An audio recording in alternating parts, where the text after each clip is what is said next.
হুজুর গায়েদিন বলছে যে তোমরা যারা জিহ্বাকে কন্ট্রোল করতে চাও, আমাদের সর্বপ্রথম উচিত হলো আল্লাহর হাবিব সাল্লাল্লাহু আলাইহি ওয়াসাল্লামকে পরিপূর্ণরূপে অনুসরণ করা। রাসূলুল্লাহ সাল্লাল্লাহু আলাইহি ওয়াসাল্লাম যেভাবে কথা বলতে বলছেন, যেভাবে শিখতে বলছেন, সেভাবে আমাদেরকে ইয়া করতে হবে। আমরা সর্ব অবস্থায় চেষ্টা করব যে আমাদের বর্তমান সমাজে আমরা যদি এই সায়েন্স বিজ্ঞানের দৃষ্টিতে জিহ্বাকে একটু দেখি, সেখানেও আসে আমরা কি করব, আমাদের এই জিহ্বার পায় সায়েন্স বলতেছে টেস্ট বার্ড বলতেছে, এটাকে 10,000-এর উপর টেস্ট বার্ড থাকে আমাদের। এটা আমাদের কি করে, মিষ্টি, টক, মানে আমাদের মিঠা, তিতা, তারপরে আবার নুনতা, মানে বিভিন্ন রকম স্বাদ আছে না, এটা কিন্তু জিহ্বার এই সাহায্যে আমরা কিন্তু পাই সমাজের মধ্যে।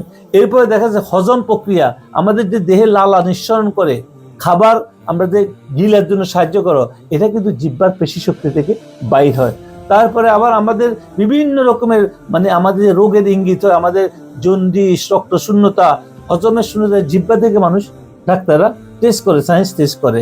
এরপরে আমাদের মানবদের যে দ্রুততম নিরাময়যোগ্য টিস্যুগুলো একটি হলো জিহ্বা, এটার দ্বারা আমরা কিন্তু হইতে পারি।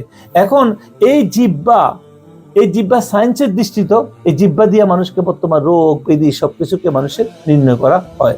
এরপরে জিহ্বার যে অপব্যবহার, এই জিহ্বার যে আমরা যে অপব্যবহার করি, সেটা কি, আমরা জিহ্বার বর্তমান যে আমাদের জিহ্বার সাহায্যে আমরা হঠাৎ করি দুনিয়ার সব জায়গায় আমাদের বিকৃতি আসছে, আমরা কারোর সাথে কথা বলতেছি, সেট করতেছি, বা আমাদের মনে একটা জিনিস আসছে, সেখানে আমরা যা ইচ্ছা তাকে একটা ইউটিউবে করি, আমরা একটা লোককে গালি দিয়ে দিছি, একটা লোকের মন্দ কথা বলেছি।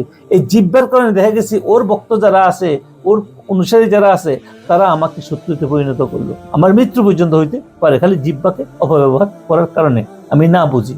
এই জন্য বর্তমান সমাজে যারা আউলিয়া প্রেমিক, যারা আউলিয়া আল্লাহদের প্রেমিক যারা, তাদেরকে সতর্কতার সহিত চলতে হবে যে কোনো কিছুকে। প্রথমত হলো যে আমরা যত রকমের গুজব দাঙ্গা সমাজে হয়, মিথ্যা, আমি কি করি, ওর সাথে শেয়ার করি, ওই মিথ্যাটাকে আমি কি করি, শেয়ার করি। ওই যে জিহ্বার সাহায্যে একটা মিথ্যা প্রচার করছে, আমি শেয়ার করা না, আমি তার অপরাধে একই অপরাধী হয়ে গেলাম।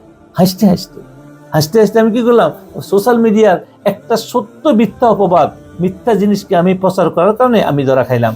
এরপরে সাইবারে অনেক রকম মানুষকে বুলিং করা হয় আজকাল, গালি গালাজ যেটাকে বলা হয় সাইবার বুলিং। এখানে আমরা বিভিন্ন বিদ্রুপ করি, আমরা একটা মানুষকে সত্য নয় তার বিরুদ্ধে এমন একটা অপপ্রচার করি, এমন একটা কথা বলে ফেলাই যেটা আমার মুখে আসছে, আর তার জীবন ধ্বংস, তার সম্মানহানি হয়ে যায়, একটা নারী একটা পুরুষের। এই জিহ্বার দ্বারা করতেছি কিন্তু আমি ধ্বংস করতেছি সবকিছুকে।